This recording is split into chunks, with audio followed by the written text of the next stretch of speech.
This is the end of the beginning. Welcome to today's show. I stumbled across this movie trailer for, well, a bomb movie that came out in 2021 called I Am Mortal. And it couldn't be filled with more of the things that me and you, all of us, talk about when we see the future headed and when we know what the plans of the global elite are. Now, the movie obviously is unheard of. Nobody heard of the movie. It's got a 3 out of 10 star on IMDb, which tells you that it's pretty poor. But at the same time, well, when movies actually show you the truth, most of the time, people can't wrap their heads around it, so they don't really get rave reviews like this movie did not get. I'm going to show you the trailer for this movie and some of the things in the movie that I've talked about that we all know are coming. And it's really the plot of the film really centers around what we hear in the book of Revelation. In Revelation chapter 9, verse 6.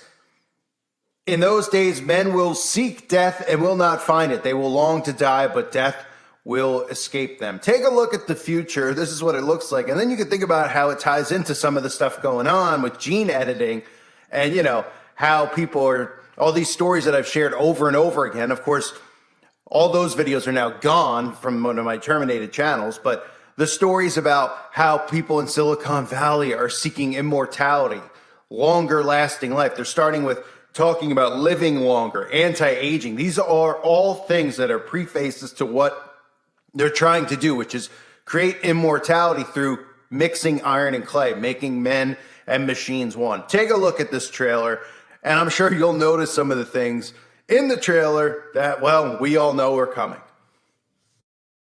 Logos? Soon I'll be given the gift of never dying. But I ask you this, how can you really live if you know you're never going to die? Who are you? My name is Akay. Logos. Can I ask you something? Do you take your maintenance? Do you? Seems like a question neither of us want to answer. It's not that I want to die. I want to live. I want to not know what day is my last. I can't do that if I know that I'm going to live forever. I need your help. I have a plan. What? Are you developing an antidote to the maintenance? What'd you find? All of the Capitol buildings are connected by a sort of underground maze. Are you talking about destroying the code itself? He's going to die. All of you can be immortal as well. For the greater good.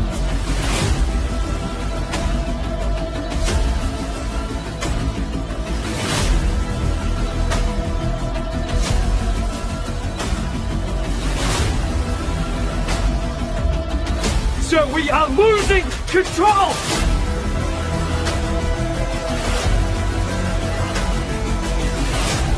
My name is Logos. I've wondered what my purpose was on this planet. To be empty inside. What's going on?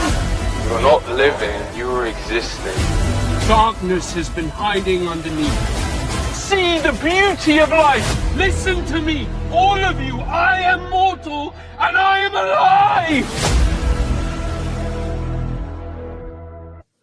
So, while the movie looks like a total bomb, I'm sure it is a total bomb, and I don't think anyone would actually sit through it. I'm pretty sure the trailer itself revealed the overall plot of the film. But let's just look at a couple of the things in here, because I couldn't help but laugh when I saw the smart 15-minute cities. You see them arriving, and everybody's underneath a bubble, right? We've seen the predictive programming with domes and bubbles, and we've obviously heard at the World Economic Forum, at Davos, they've talked about implementing these types of smart cities for carbon footprints. That way, everybody's contained in a small, controlled area. And of course, towards the end of the trailer, you heard a guy screaming about we're losing control, and it was making him lose his mind. That's kind of how the elites feel, because they want total control over everyone and everything because, well, they're sick. They're sick in the head. So we saw the bubble, and again, these smart cities where everybody is contained and trapped, right? You also saw them talking about the code. Now, what is this referencing? People just, it goes right over their head. Well, when we know that there's a certain thing that they're trying to do, which is called gene editing, right? They're editing you. They're changing you. So the code he's talking about is embedded in him, aka gene editing. And he wants to reverse the code because he no longer wants to live forever. Because I guess he realizes that when you don't feel like you're alive, because you're not really alive, you can't die, you can't enjoy every day. You know, this whole mindset of immortality. I've shown the predictive programming like 50,000 times, even from like shows like the X-Files, where people upload their consciousness, where they are able to live forever. Well, here's some of the predictive programming revolving around that. I just finished this fascinating book. By the year 2030, there'll be computers that can carry out the same amount of functions as an actual human brain. So theoretically, you could download your thoughts and memories into this computer and live forever as a machine. Imagine a machine with a full range of human emotion. Its analytical power will be greater than the collective intelligence of every person in the history of the world. He's dying, but his mind is a pattern of electrical signals. We can upload his consciousness. We can save him. Just anything, a thought, a childhood memory. How will you know who you're dealing with?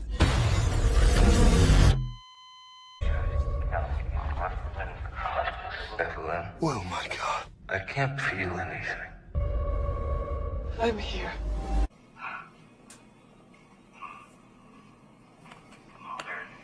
It's like a high-designed heaven. No one here ever dies of cancer or Alzheimer's. Living a lie here. It's a word camp. We're digital. Slaves. You take our uploaded minds to develop science that only the elite will use to lead your world. You turn theories of space colonization into reality for them. We dream, but we're not allowed to have dreams. No choice, no diversity. Here. Steve Jobs, Marvin Minsky, Michael Crichton, they all hate it here. They don't even know who they are. What we were in that life is completely opposite from what we are here. The Doctor. Virtual reality holds a key to the evolution of the human mind. With a vision of the future. I have a game in my house that you might like to play. Would you like that? Yeah. Okay. It's gonna hit me! No, Joe, just relax. It's gonna be like being up there with the stars, Joe. They're going to another planet. His mind is like a clean, hungry sponge. Around you, I have never been more alive. In 1972, I received a terminal diagnosis. Science could not save my body. My mind, however, that was worth saving. On 200,000 feet of data banks. People will insist that your buildings make you immortal. Now, as you slip away, do you feel immortal? Offer humanity's greatest minds more time to fulfill their potential. An empty vessel. If we do this, there's no turning back. Your old life is over. What's that? Something to stop your heart.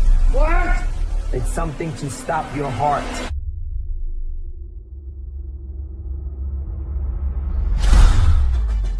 How are you feeling?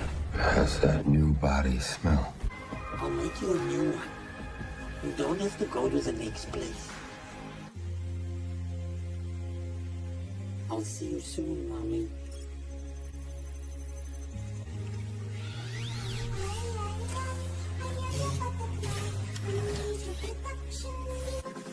I'm a ninja. Pin response normal. How you feeling, Jake? Hey guys. Welcome to your new body, Jake.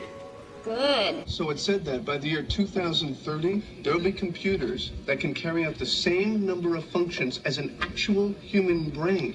So theoretically, you could download your thoughts and your memories into this computer and live forever as a machine. So it's a seed that's been planted about uploading your consciousness, living forever. And then, of course, we always see the side of it in predictive programming where people are absolutely miserable, which is what they're talking about in this movie, how he wants to uncode himself, decode, remove the code. So the code is embedded in him. Then the whole point is for him to remove the code so he's no longer immortal. And you see the guy floating and the television floating in the air where they're talking about achieving immortality. And the suckers, of course, out there will want to achieve immortality because they don't think freely. They fear death because the media has beaten it into their brains to fear death, when most of us know that we haven't even begun, well, Christians know, we haven't even begun living yet. We're enduring here, but our reward is later. So you see that type of predictive programming all over the place. Of course, you saw the computer in front of him, right? He was talking on the computer. I've talked about this so many times where it's, the programming that they talk about, even with your phone, like I've mentioned a million times from the World Economic Forum with Nokia talking about 6G and how 6G is going to be embedded in you. Well, that's going to be embedded in your gene editing. And you could see while he was on the computer, well, the computer screen is appearing in front of his face, right? He wasn't on the computer. There was no screen. The screen was in his air because because you're going to be able to see this way, right? You're going to be in a digital prison, a digital hell. And again, a lot of people are going to want this. And then they talk about for the greater good, right? For the greater good. Where do we hear sayings like that all the time? That's government propaganda, right? For the greater good. We've heard this all over and over again about how you need to get a magic potion because it's the right thing to do, or be a good person, or do it for the greater good. All programming, of course, and these people will buy into that stuff, that it's for the greater good. They'll probably use some type of programming where they tell people, hey, if you have this, if you do this type of, get this type of technology, aka the mark, and you can live forever. Not only that, but there'll be no more disease. You don't have to worry about death because nobody will get sick. Nobody will think about, well, who's caused the majority of the diseases and sicknesses in the world? Our own government, right? But they say for the greater good. And another thing that rings a bell when I hear for the greater good is the Freemasons, right? What do we always hear the Freemasons say? Make good men better, right? It's all along the same lines of programming, for the greater good, for the cause, for the benefit of humanity, right? That is a way that the mark will be promoted. So this movie ties into a lot of elements, at least this trailer does, and the plot, if you read the plot, which is a band of rebels face off with the status quo 200 years in the future where humans can be genetically engineered to achieve immortality. Well, we know that, like I said earlier, in the book of Revelation, in Revelation chapter 9, verse 6, in those days men will seek death and will not find it. They will long to die, but death will escape them. Right? So they're seeking death, just like in this movie. He's looking to become mortal so he can die at some point. Right? That's what the Bible's referencing here. That's what's happening here. And what we read in the book of Daniel, in Daniel chapter 2, verse 42 and 43. And as the toes of the feet were partly iron and partly clay, so this kingdom will be partly strong and partly brittle. As you saw the iron mixed with clay, so the peoples will mix with one another, but will not hold together any more than iron mixes with clay. So these are the things that they are attempting to do. It is all biblical, which is why you're beginning to see the war on Christianity. You're beginning to see the persecution. That's why the whole liberal side has been built up under mind control, of course, into wanting and believing everything that is the opposite of what God demands or commands us to do. And the laws and the 10 Commandments and the things God tells us are wicked and not to do. They all embrace those things, from things like LGB to things like cross-dressing to things like Planned Parenthood. I mean, the list goes on, right? To sorcery, how normalized sorcery and witchcraft is in our society. Yet these morons are like, oh, that stuff's not normalized. Oh, I'm heading to Disney World. I'm going to go to the Magic Kingdom, and then I'm going to go check out the Harry Potter ride, and then I'm going to go see Cinderella, and then I'm going to go see Snow White. Oh, wait, all those plots revolve around magic. You've been indoctrinated, desensitized, and you think it's a big joke, but you're actually under a spell. So that's the frightening part about all of it. But this movie, again, let's just recap what we saw. We see the bubble and the smart cities 200 years in the future. And of course, this is more like, to me, 20 years into the future. I mean, this looks maybe, if we're here in 20 years, I mean, who knows, right? None of us know the day or the hour. But let's say hypothetically, after 2030, when everything is practically destroyed, or at least the beginning of the process of making everything just completely destroyed, making everyone broke, etc. The next leg of that, if we're still here, they talk about 2050. And there won't be any cars. There will be no gas. Everything will be electric, right? Well, you could see those cities are going to be implemented by then. And the suckers are going to go to those cities because they're going to be happy about the fact that they don't have to work, that the government's giving them this free Soylent food. And they're going to sit in misery and not realize they're miserable and they're depressed, as long as they can be on social media and complain and try to silence people and all these disgusting, just absolutely mentally ill tactics that these people use on humans, and then these humans actually use on one another, that we've seen implemented from our own government, of course, from the Central Intelligence Agencies. So we have the smart cities. Obviously, we have the immortality, the code being embedded in people, computers in front of your face, but for the better good, right? For the betterment of society, and the handlers, when they show the handlers losing control, well, it makes them lose their mind. So this movie was called I Am Mortal. Of course, you can check it out if you want. I just saw the trailer for it. I cannot sit through something that looks that, poorly produced and acted. I can't really sit through anything anymore, to be honest with you.